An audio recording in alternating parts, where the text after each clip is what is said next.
الإعلام المسموع حلت شمس الغنية اللبنانية نجوى كرم ضيفة عبر إذاعة أغاني بلقاء حصري دام لأكثر من 2.5 ساعة ضمن برنامج أوائل مع الإعلامية ريما جيم.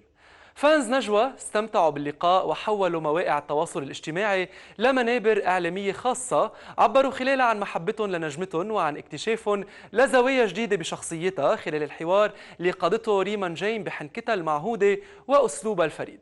هاشتاج نجوى كرم اون أغاني صار ترند عبر تويتر، وفرحة محبين نجوى بهالإطلالة ما بتنوصف.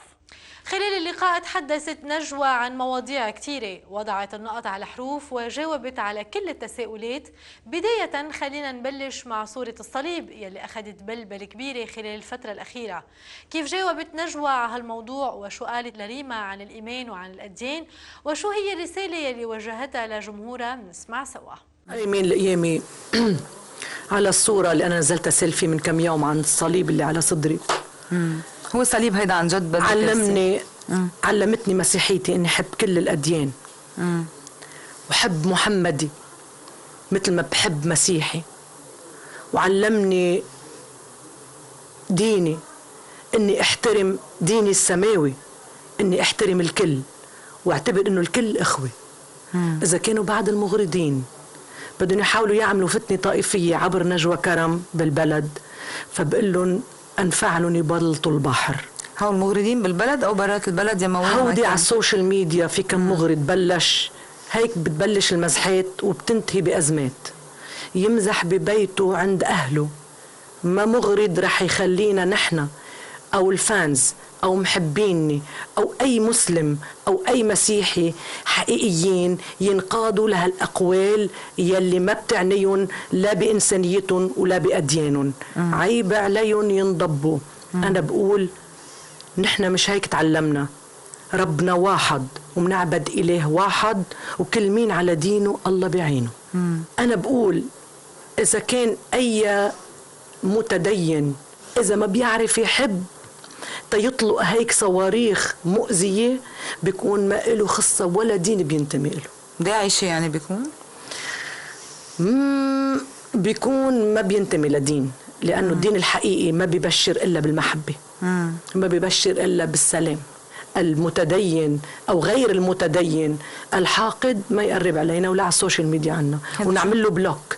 بنعمل له بلوك انا وكل الفانز، لانه نحن ما بنريد الطائفه يلي بيجمع الفانز فيها مع عنا 15-16 مليون، كلنا من جميع الطوائف وكلنا سوا بنعرف بعض.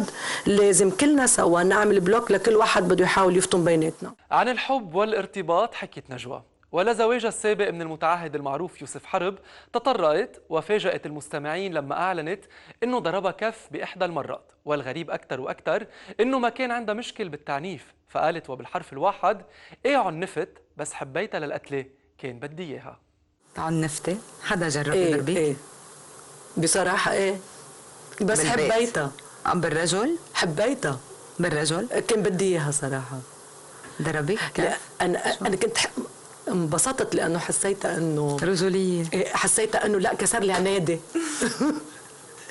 كسر انا الليل نهار بدافع عن حقوق المراه، بتستلم انبسطت. بلا حقوق يا ريما. هلا اذا بدي احكي كم شغله عن حقوق المراه بده يكرهوا كل النسوان. انضربتي؟ ايه بس كيف؟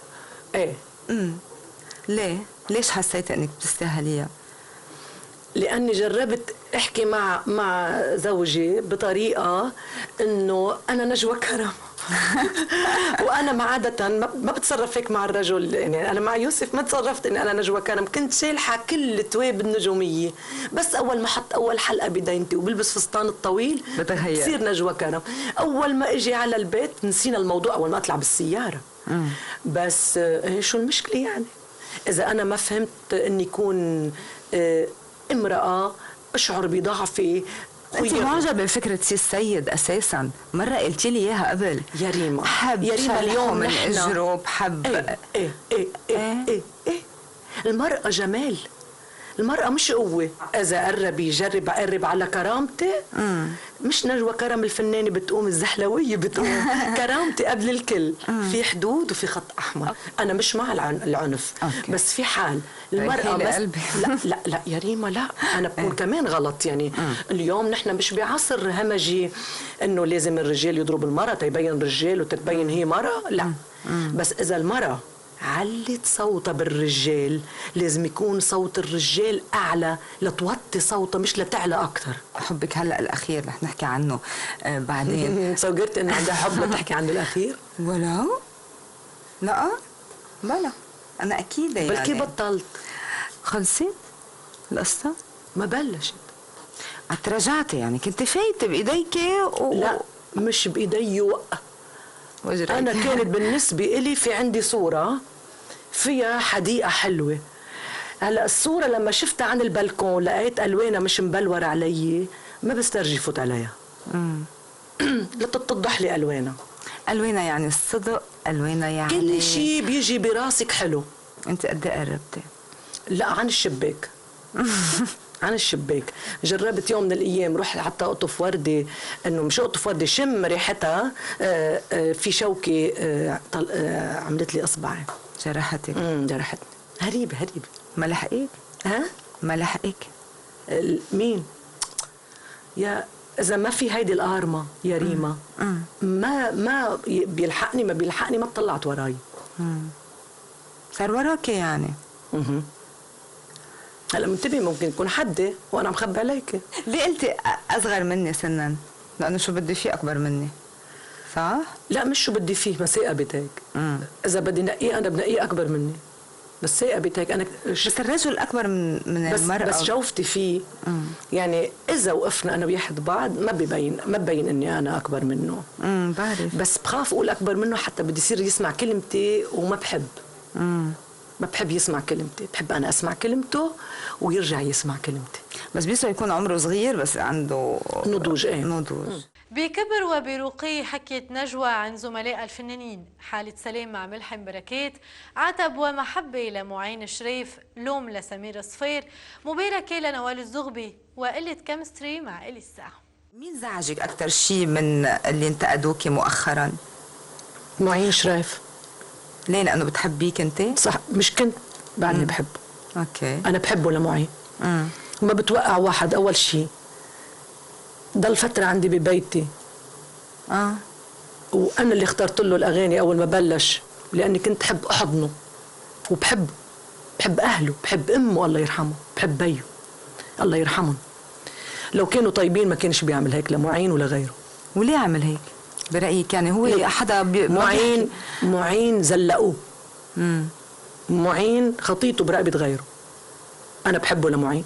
معين صوت من هالبلد وما بريد حدا يجيب سيرته.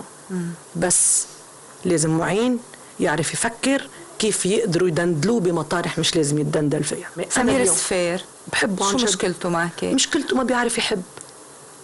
عنده مشكلة سمير. لشوفي لي مع مين ما عنده مشكلة. فتح جبهات. شو بده سمير؟ عيب. ملحن يلحن، بده يغني غنى، بده يطلع يحكي سياسي يطلع يحكي سياسي، بده يعطي رأيه بحدا يعطي رأيه بمحبة. بكرة بده يجي وقت يصير يعيط لحدا يوقف حده ما يلاقي حدا لأنه هو مش واقف حد حاله. في مشكلة شخصية معه يعني؟ لا يمكن لأني ما طلعت معه على أمريكا هو كمتعهد ما غيره. أو ما غنينا غنية أوبرات اللي عملها هو شفت السيمفونية اللي عملها قبل وما غنيت معه. طب شو بدي؟ ما غنيت يا أخي، ما غنيت. ما فيك تيجي تقول لي تعي فوتي حطي صوتك على الغنية، ما فيك. إذا بدك تحكي من باب هالمونية بدي يكون 20-30 سنة أنا وياك وعارف إنك أنت عن جد على العمياني بدي فوت غني، مش على كيفك بدك ياني فوت على العمياني. على العمياني يعني بعرفك وأنا إلي زمان ما شفتك، كيف بدي أمن لك؟ شو عملت لك أنا؟ ليش أخذ شخصية القد؟ ليش؟ بعدين عم يعرض كتير عم بتخنها يعني. ملحم بركات شو علاقتك فيه اليوم؟ يعني من بعد المشكلة الأخيرة. ملحم بركات أستاذ. رجعتوا أصدقاء؟ لا بس هو أستاذ، فينا نقول مش أستاذ. ما عدتوا كان في محاولة صلح حقيقي؟ صلحنا. قعدتوا مع بعض؟ ايه فتحنا قلوبنا لبعض وقلنا ليش هيك صار، وهو قال كنت انا عم بمزح، وقلت له ما كانش لازم تطلع بالاعلام وخلصنا بالجمله ما غيرها. وتما بقى يكون في شوائب على ملحم بركات، لانه كمان ما برضى كونه من هالبلد الكبير ولحتى اعلن الصلح. لا اعلن اني انا ما بقول اكثر من هيك، نحن تصالحنا ونقطع السطر. بس شو بدها تكون كل يوم فنجان قهوه؟ هذه صارت غير. كانت قبل هيك اكيد كان وشغل كانت شغل، وكان كل يوم تقريبا استاذ ملحم يجي لعنا على البيت. ايه هو واصحابه، وكنا كلنا سوا نستقبله، امي وبيي واخوتي وكلنا كنا حاطينه على راسنا وخلص خلصت هذيك وهو بضل على راسنا، بس ما عاد في الألفة. شغل؟ لا ما في شغل كمان. لا نوال الزغبي بألبومها الجديد ألف مبروك لنوال. شفتك عم بتباركي لها، ولازم كانت تنزل من قبل بكتير. ألف مبروك، وإن شاء الله بتشوف على وجه الألبوم النجاح والطمأنينة. تحبيها؟ كتير على المستوى الشخصي وعلى المستوى الفني. نحن ما بنحكي على طول مع بعض، بس إيه أكيد بحبها لنوال. سمعت وائل، أكيد سمعته. وائل كمان أغانيه وكلمات الأغاني وصوته، وهو وائل فنان كبير عاصي من الأصوات يلي ثبتت حالها كمان على ساحة الأغنية اللبنانية، اللي له لونه فيها بينفرد، وهذا اللون خطير خصوصا على المسارح. وكمان فارس فات بلون مختلف وثبت حاله فيه. بتذكر بأوائل المرة الماضية قلتي لي ما في كيمستري بيني وبين أليسا. هي اللي قالت مش انا. انت رديتي. ايه انا هي اللي قالت. ايه هي اللي قالت. بس بفتكر انه هذه الفتره قطعتوها؟ لا بالعكس. شو قطعنا؟ انه صار في كيمستري؟ لا يمكن ايه يمكن، لانه بتعرفي مع الوقت بصير الواحد يحس، خصوصا يعني اليسا بدي احكي عنها، بصير تحس اني انا ما عندي مشكل معها وما عندي عداءات في ناس كانوا يغذوها العداوه. اكيد بس العترة على اللي بيصدق. وبطريقة مهضومة اعترفت نجوى أنها بتخضع بين الفترة والأخرى لحقن من البوتوكس للمحافظة على إطلالتها، كما أعلنت أنها من مواليد سنة 1966. الست لما بتقف على المراية وبتعرف بتكون صادقة مع مرايتها بتصير تتحلى. إذا بدك تسألي فلانة شو سر جمالك بدها تكون أكيد متصالحة مع مرايتها. كيف يعني شو بدور حوار بينها وبين المراية؟ بتقولي يا نجوى أنت اليوم ما عمرك 18 سنة، بس أنت مرة حلوة، عندك كم شغلة لازم تزبطيهم من دون ما تكوني مارلين مورو. ضلك نجوى كرم. اللي بتتبشع هي اللي بترجف من خطوط الزمن. اللي بتتبشع هي المرة المعقدة اللي ناطرة بس انه شكلها يكون حلو، ومناش عارفة انه بمطرح من المطارح ما راح تضل حلوة، بتضل حلوة وبتوهج حلا لما بتكون نفسيتها وأخلاقها وأفكارها حلوين. أنا لما اكتشفت أني أنا ست لازم أنا أعجب حالي قبل ما تقلي أختي أي فستان بدي ألبس تيغطي لي خصري وحتى ما يبينوا إيدي ولحتى اللي من خوف علي. أنا لما اكتشفت أنه أنا أنوثتي بيلزمها 1 2 3 وشكلي كمرة لازم 1 2 3، حسيت في مطارح كان فيها كود أنا فتحتهم رموز، يعني فتحتهم وطلعت قلت لها يا نجوى هيدي الشغلة حلوة فيكي بيني. قولي لي شو هن؟ كنت تخبي لي الأشياء الحلوة اللي فيي. كل اليوم بيقولوا لي ليش ضعفانة، وأنا بحياتي ما كنت إلا بوزن من 53 لل 55 لا بطلع ولا بنزل. كنت تخبي يعني؟ كنت تخبي لي خصري. واليوم الفساتين تبع زمان أول بداياتي بعدهم بغرفة الأرشيف، إذا بتشيليون بتشوفي الخصر يمكن يكون أرفع من اليوم، بس كانت تلبسني فساتين واسعة كانوا يفتكروا الناس خبي شكلي، جسمي مشدود كأنك عم تلقطي حائط، يعني كأنك عم تدقري حائط. هيدا يعني رياضة. حافظت على اللي كنت فيه. اوكي بس قولي لي اي متى طلعتي بالمراية قلتي انه صارت لما بضحك بيطلع لي ريد هون صار بدي اشيلهم ضبط؟ لا مش خوفي من الريد، ما بوتوكس بشيل الريد. بعملها الشغله لانه انا عم غني بحب انا اعمل تعابير بوجهي ما تحسي انه في تابلو قدامك بس واقف هيك مثل الجفصين. بحب اتحرك، بحب يكون عندي لما بزعل لما بجق وشفتي جارتي هلا في شيء بوتوكس لا مش كرمش على الاخر. لا فلازم نضرب بها اليوم. لا انا ماني مخبيه عمري على حدا. قلتي هذاك اليوم على فيسبوك 50. انا مواليد 66 26 شباط. اعتبرت نجوى أنه المحبة هي سر الحياة، وأعطت اللقاء عنوان المحبة لأنها أهم قيمة وصفة عند الإنسان. بمحبة بلشت حوارها وبمحبة ختمته، وقالت لريمان جيم: أنت بتعطي قيمة للإعلام بلبنان، فمن 10 سنوات ما كنت ضيفة عبر الإذاعة إلا مرتين، والمرتين كانوا معك. نجوى كرم رقم صعب جدا، ونجوميتها استثنائية بكل ما للكلمة من معنى، فهي للنجومية عنوان وعلى رأس قائمة الأوائل، ومن بين القليل اللي حفروا اسمهم بتاريخ الأغنية اللبنانية الحديثة. بعد تصريحات النجمة الإماراتية أحلام الأخيرة ووصفها للنجمة نوال الكويتية بقليلة الوفاء، ردت نوال على أحلام بطريقة ذكية جدا عبر فيديو بسيط جمعها مع فنان العرب